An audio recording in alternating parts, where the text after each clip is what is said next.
Ada yang suka nawar-nawarin surga. Dia sendiri gak tahu surga itu apa. Masuk saja belum. Calo bukan itu?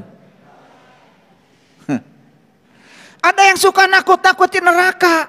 Tanya, kapan lu pulang dari sana? Paham maksud saya? Celilitan. Itu tuh di Pasir Koja ngomongnya begitu. Apakah dia tahu celilitan? Cantang tuh. Betul nggak? Dan kita ini berada pada posisi tidak bisa membedakan mana yang ngomong benar, mana yang calo.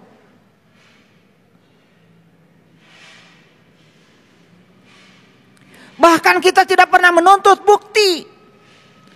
Betul nggak? Coba jelaskan, Cililitan itu sebelah mananya Jakarta? Ada apa di sana? Nggak pernah. Betul nggak? Nggak apa-apa, itu nggak usah ditanya kalau Cililitan.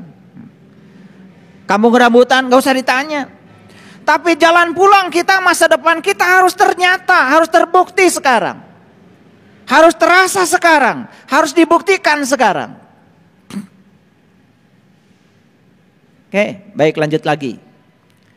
Jadi manusia bersama dengan Allah. Dekat nggak Allah? Kata siapa Allah dekat? Kata Allah. Bahkan Allah bilang, aku lebih dekat kepadamu melampaui dekatnya urat nadi lehermu. Wa nahnu aqrab ilaihi min hablil warid. Jadi pertanyaan saya ulang lagi. Perlukah kita mendekatkan diri kepada Allah? Tidak. Yang diperlukan adalah sedekat itu Allah dengan kita, kok kita tidak mengenalnya. Itu aja. Lalu pertanyaan berikutnya, mengapa kita tidak mengenalnya? Apa jawabannya? Mengapa kita tidak mengenalnya? Apa jawabannya?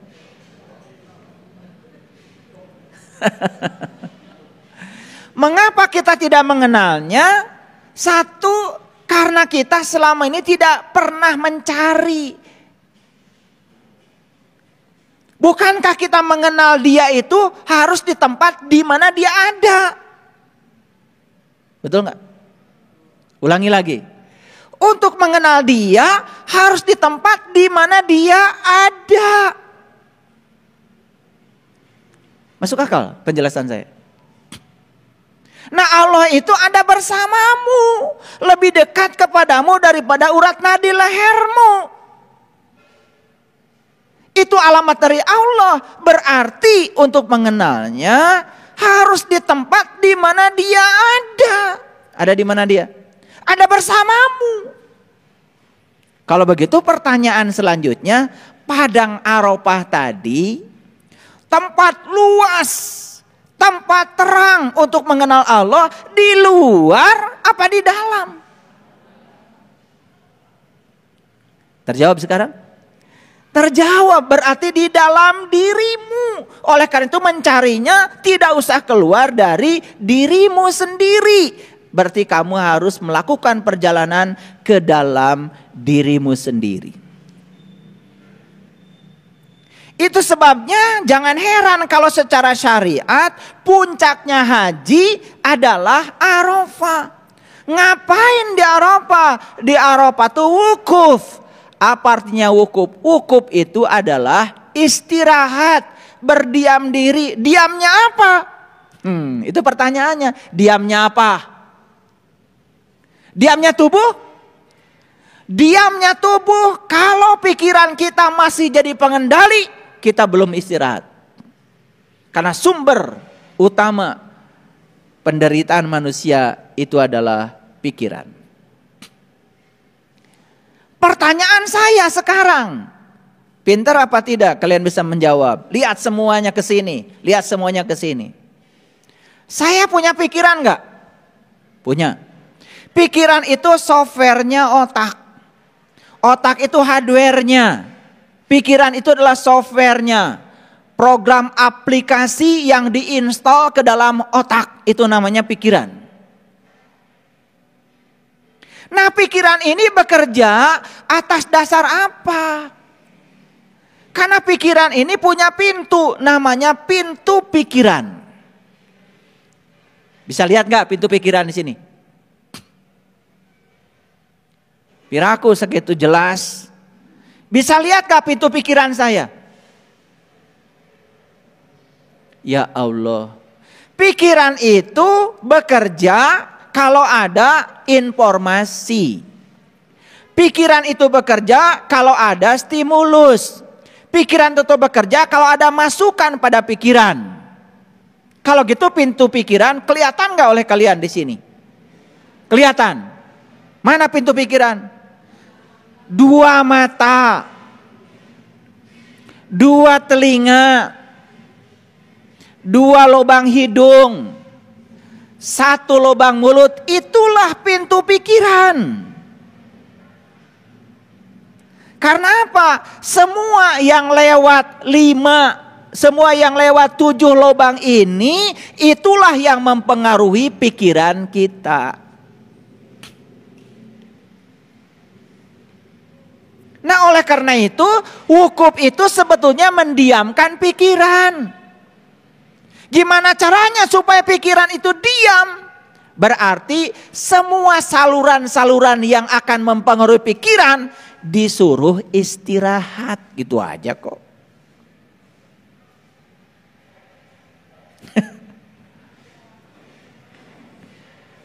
Ini teh ngerti enggak? Ya kalau ngerti dilanjutkan. Pikiran ini akan sibuk ketika ada masukan. Coba, masa perlu dibuktikan?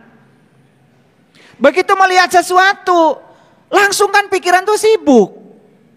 Betul nggak? Lihat sepatu baru, bagus, hayang.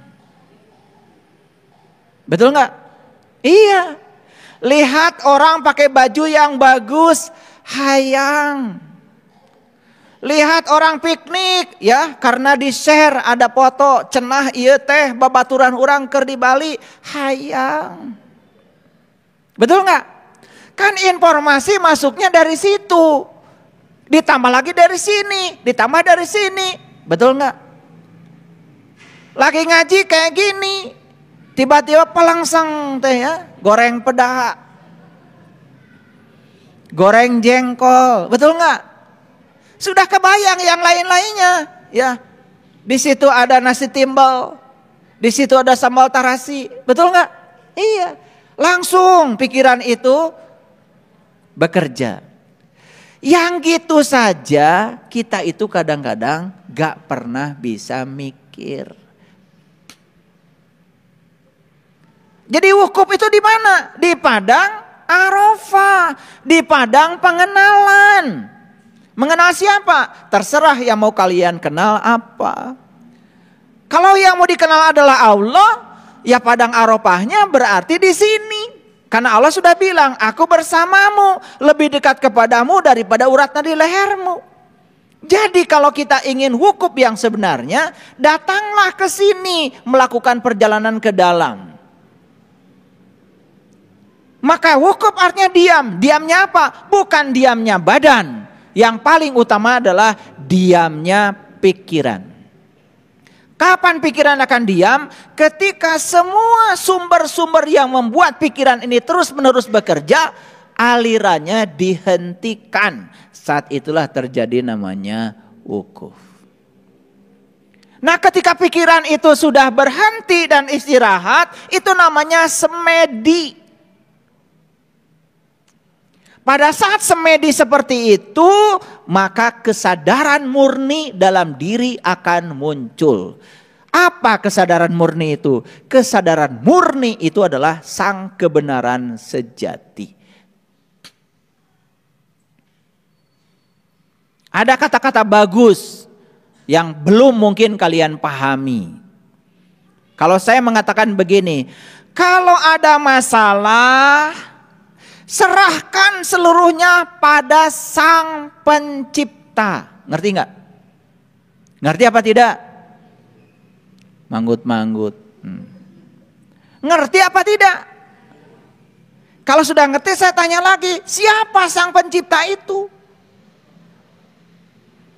Siapa? Siapa? Tuh kan can ngerti. Maka jangan dulu manggut-manggut. Kalau ada masalah, serahkan kepada sang pencipta. Pencipta apa? Pencipta masalah. Siapa pencipta masalah? Pikiran. Nukiwe can ngerti. Gimana ini ngaji selama ini? Lihat saya semuanya. Kalau ada masalah, serahkan kepada sang pencipta. Pencipta apa? Pencipta masalah. Ayo, lihat saya semuanya. Apa sih masalahnya, Bu? Masalahnya saya sakit hati. Kenapa? Karena dia menghina saya. Oke, kita urai. Kenapa ibu sakit hati dihina orang? Karena ibu punya keinginan orang itu memuji ibu. Ketika dia tidak memujinya, ibu nyeri hati. Ari kahayang batur jiga kitu teh tisaha. Tisaha. Ti pikiran sorangan, siapa pencipta masalahnya? Ya pikiranmu. Makanya kalau punya masalah, serahkan masalah pada pencipta masalah. Itulah sang pencipta. Paham? Gimana cara menyerahkannya? Diselidiki, ya di mana masalah teh? Ternyata sakit hati saya bukan salah orang. Tapi saya menginginkan orang memuji saya. Ketika orang tidak melakukan itu, maka saya sakit hati. Jadi sumber masalahnya bukan orang. Sumber masalahnya adalah pikiranmu. Pikiranmu lah yang telah menciptakan masalah. Begitu dikembalikan ke situ, bebas. Geuning nu salah teh, uing. Beres gak masalah? Ini ngaji hanya untuk orang cerdas. Sekali lagi, ini bukan untuk orang pintar. Karena orang pintar mah bisa dibobodo kene sama orang licik.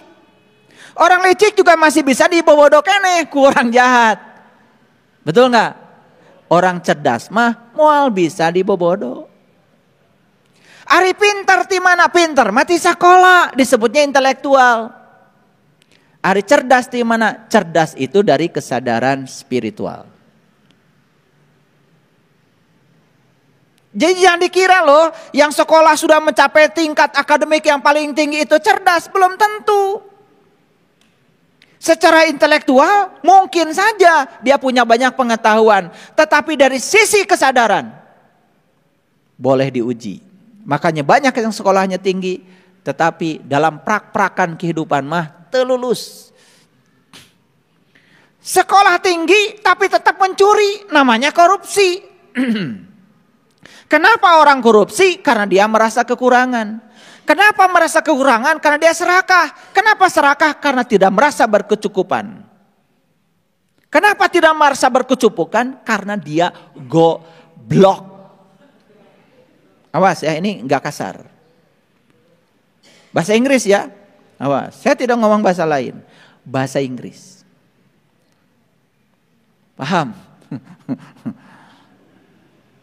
Awas ya, jangan salah tangkap. Jadi kalau ada orang yang dengan ceramah saya sakit hati, ya jelas dia goblok. Bahasa Inggris lagi. Kalau yang dinamis, go public, go internasional, go terbuka, nggak akan sakit hati. Karena tidak ada blok dalam dirinya. Nah, blok itu sering disebut blocking. Makanya ada namanya mental blocking. Nah, mental blocking itu artinya ketika dinasihati dia selalu menolak. Kenapa? Karena dia punya blocking dalam dirinya. Kalau main poli, ada orang nyemes di blok, alus eta mah. Ame balik deui bolana. Tapi kalau dinasihati di blok, kamu akan kehilangan kesempatan untuk menjadi orang yang sadar. Banyak kak yang dinasihati cari-cari pembenaran? Banyak kak? Baik kalau gitu, di mana padang Arafah? Di tempat di mana Allah menunjukkan dirinya. Allah sudah ngasih alamat tadi. Oke, oleh karena itu mari kita buka. Mohon dihidupkan dulu infokusnya. Lihat dulu semuanya ke sini. Semuanya supaya sadar. Karena judul ceramahnya adalah menyadari padang Arafah dalam diri.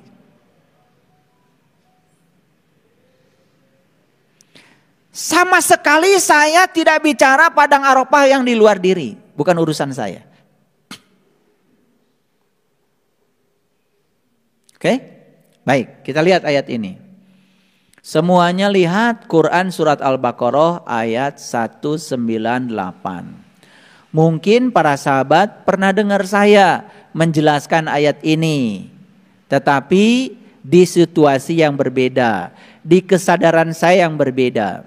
Oleh karena itu jangan kecil hati. Kalau saya membahas ayat di hari yang berbeda, itu pasti saya membahas ayat di kesadaran saya yang berbeda. Oleh karena itu pasti akan ada yang berbeda.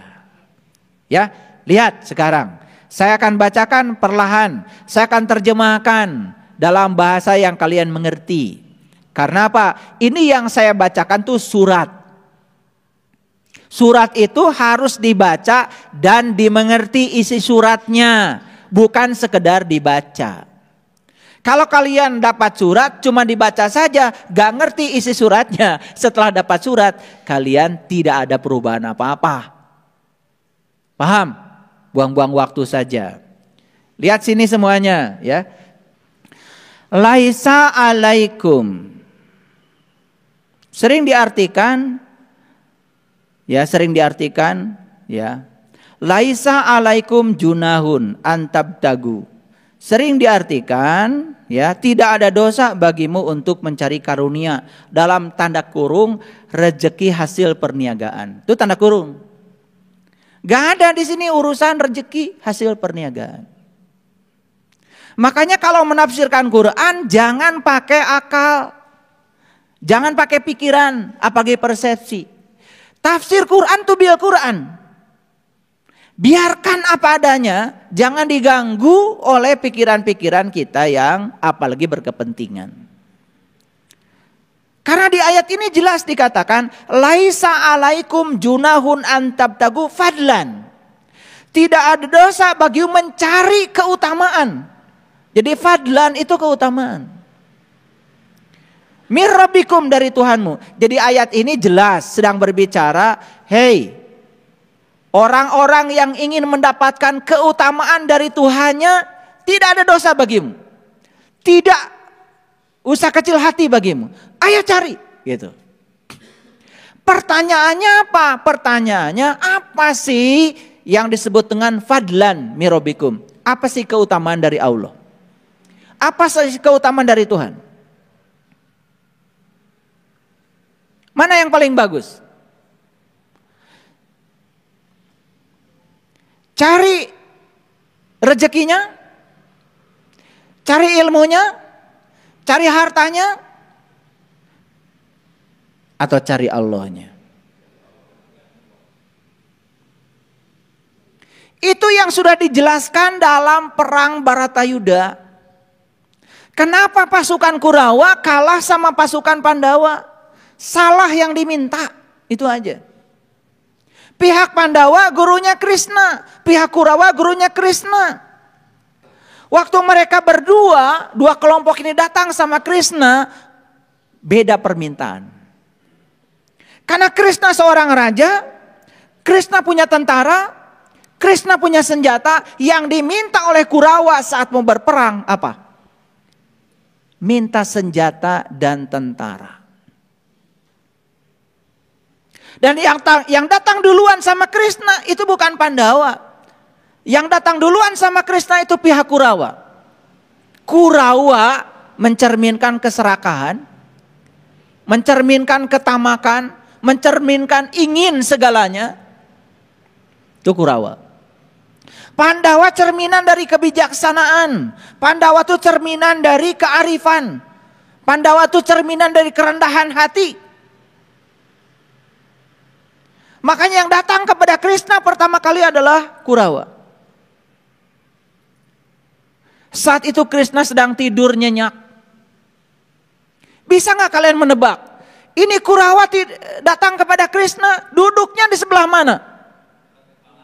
Duduknya di sini. Dekat kepalanya Krishna. Itu Kurawa. Selalu ingin dekat dengan kekuasaan. Makanya siapapun yang selalu menjilat dan ingin dekat dengan kekuasaan. Dan selalu ingin mendapatkan berkah kekuasaan. Itulah Kurawa. Gak lama yang kayak gitu tuh hidupnya. Padahal itu cara duduk yang paling bodoh. Karena nanti kalau Krishna bangun tidur, gak kelihatan. Setelah pihak Kurawa datang pada Krishna, dia tinggal di sebelah sininya Krishna. Dan pihak Pandawa datang. Di mana duduknya kira-kira Pandawa? Yang rendah hati itu tidak pernah pengen duduknya di depan. Tidak pernah pengen dipuji enggak. Duduknya di ujung kakinya Krishna.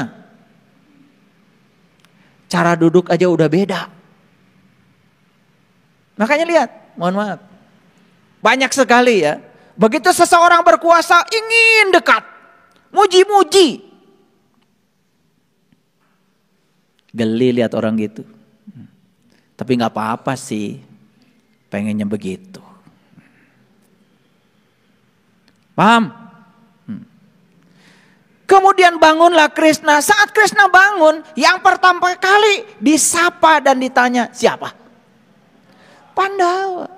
Tetapi yang luar biasa dalam episode Bharatayuddha itu, yang menjawab pertama kali adalah Kurawa. Gitu. Orang serakah itu gak ditanya aja ngejawab. Kan ada orang yang suka cerita dirinya. Saya punya rumah sekian, mobil sekian, gak ditanya.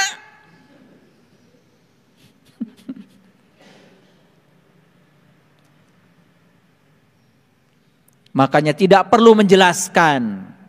Karena apa? Karena orang yang mencintaimu tidak perlu penjelasanmu. Dan orang-orang yang membencimu tidak percaya padamu. Makanya hidup itu jangan terlalu banyak menjelaskan. Kalau menjelaskan sama orang yang dicintai gak penting. Karena tanpa penjelasan tetap aja mereka mencintai kita. Kalau kita menjelaskan pada orang yang membenci kita juga gak penting. Karena yang membenci kita tetap gak percaya sama kita. Jadi buat apa menjelaskan? Jadi bagusnya kan pengajiannya juga ditutup aja. Biar tidak ada penjelasan. Betul gak? Gimana kalau kita akhiri aja sampai di sini?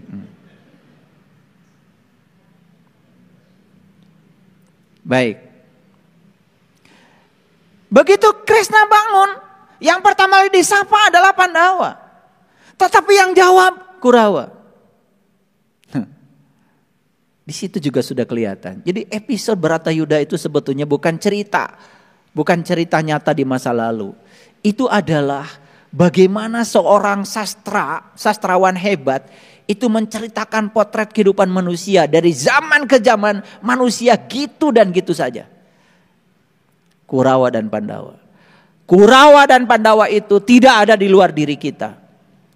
Kurawa dan Pandawa semuanya menyatu dalam diri kita.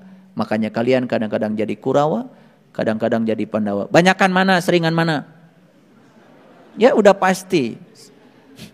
Gak usah ditanya sebetulnya. Jadi perang Bharatayuddha yang sebenarnya itu adalah di padang Kuruksetra. Padang Kuruksetra itu jasmani kita di sini. Di sini. Itu yang menyebabkan kenapa kita terhambat untuk bisa menyadari keberadaan padang Arafah dalam diri. Kenapa terlambat? Kenapa terlambat wukuf? Kenapa? Karena kita masih berperang. Belum selesai dengan diri kita sendiri. Pandawa dan Kurawa masih seperti itu. Lalu saat itu juga kemudian ditanya, apa kepentinganmu menemui aku Kata Krishna. Yang pertama kali menjawab dan presentasi adalah Kurawa. Tuan Guru yang mulia, kedatangan kami di sini, kami mau meminjam seluruh tentaramu dan seluruh senjata yang kau miliki. Oh, keserakahan. Karena dia berpikir kalau tentaranya Krishna diambil semua sama Kurawa, senjata Krishna diambil sama Kurawa, dia akan menang perang. Itulah kebodohan. Karena dia berpikir di level materi. Pihak Pandawa berpikir sudah di level energi. Setelah selesai dan Krishna mengatakan silahkan seluruh tentaraku milik Kurawa. Seluruh senjata yang ada di gudang yang dijaga tentaraku miliknya Kurawa. Yang terakhir Krishna berbicara kepada Pandawa. Apa kata Krishna? Seluruh senjata dan tentara sudah diambil oleh kakakmu. Dan satu-satunya yang tertinggal adalah aku. Apa kata Pandawa? Justru itu yang aku butuhkan. Cukuplah Tuan Guru menjadi sais. Pintar? Pintar apa tidak? Pintar. Kalau Krishna di pihak Pandawa, jadi saisnya Pandawa, naik kereta kerajaan. Apa mungkin tentaranya Krishna nembakin Krishna? Ini namanya cerdas. Kalian tuh makanya cerdas dikit deh. Makanya banyak yang sering minta konsultasi sama saya, konsultasi ini itu. Saya bilang, oke, saya mau jadi sais kamu. Tapi mau gak kamu ngikutin saya? Sam'an wa ta'an. Mau gak ngikutin pola pikir saya? Tapi karena pola pikir saya akan melampaui pola pikir kamu. Out of the box. Beda dari pikiran. Kalau yes, ayo. Kalau enggak, jangan. Karena berbahaya kalau saya jadi saismu. Ya sudah, terjadilah perang Baratayuda. Apa yang terjadi? Siapa yang menang? Pandawa.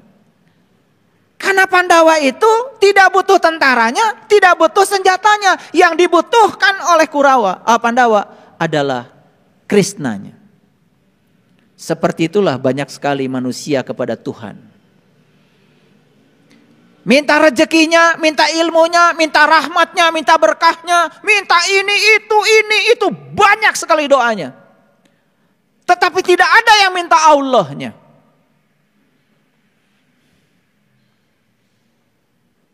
Padahal kalau minta Allahnya, semua yang dimilikinya ada padanya. Itulah doanya para Rasul, para Nabi. Hasbi Allah, hasbi Allah, hasbi Allah. Cukuplah Allah bagiku, cukuplah Allah bagiku. Maaf. Berapa sering kalian minta ini itunya dari Allah, tetapi kalian tidak pernah minta Allahnya. Padahal yang dicontohkan oleh para Nabi, para Rasul, cukuplah Allah, cukuplah Allah. Coba doamu disingkat saja. Hasbi Allah. Tetapi dengan energi yang kuat. Cukuplah engkau ya Allah. Cukuplah engkau bagiku. Hasbi Allah. Hasbi Allah. Dipanjangkan sedikit. Hasbunallah wa ni'mal wakil. Ni'mal maula wa ni'man nasir. Itu pelajaran yang sangat luar biasa. Dari episode Baratayuda. Dari episodenya Al-Quran. Makanya di sini, di ayat ini saya akan cerita itu. Laisa alaikum junahun abtagtagu fadlam mirabikum. Tidak ada dosa bagimu mencari keutamaan dari Tuhanmu. Keutamaan yang paling besar dari Allah adalah Allah itu sendiri. Paham sekarang? Paham? Lihat ayat selanjutnya, lebih keren lagi. Faiza afadtu min Arafah. Kalau kamu ingin mendapatkan keutamaan dariku, kata Allah, ayo kita jumpaan. Ayo kita ketemuan. Dan Allah sudah menentukan di mana kita bertemu, di padang Arafah.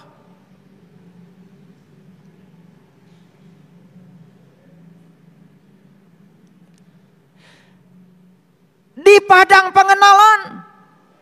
Karena Allah sudah ngasih alamat kepada kita. Wa huwa ma'akum aina ma kuntum. Aku selalu bersama kamu dimanapun kamu berada. Aku lebih dekat kepadamu melampaui dekatnya urat nadi lehermu. Bahkan aku tidak pernah jauh dari dirimu. Walau sedetik pun. Perasaan keterpisahanmu dengan aku. Itu semata-mata karena kamu telah berkhianat pada kemuliaanmu sendiri. Inilah yang perlu dibicarakan. Kenapa saya perlu bicara ini? Karena banyak manusia yang tidak sadar kalau sesungguhnya dia sudah diberikan kemuliaan oleh Allah. Kemuliaan tertinggi manusia adalah nilai kemanusiaannya. Apa? Kemuliaan tertinggi manusia adalah nilai kemanusiaannya. Itulah yang membuat manusia menjadi mulia. Tetapi banyak manusia yang kehilangan nilai kemanusiaannya. Itu yang membuat manusia menjadi tidak mulia lagi. Siapa yang berkhianat? Dia berkhianat pada dirinya sendiri. Karena manusia sudah keluar dari pagarnya sendiri.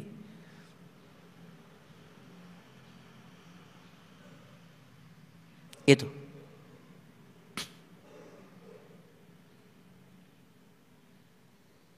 Jadi kenapa di semesta ini terjadi bencana? Dari mana bencana? Awas. Bencana datang dari alam. Dan kenapa alam memberikan bencana? Bukan dari Allah. Dari alam semesta. Karena manusia sudah mulai kehilangan kemanusiaannya. Lalu manusia mulai tidak bersahabat dengan alam.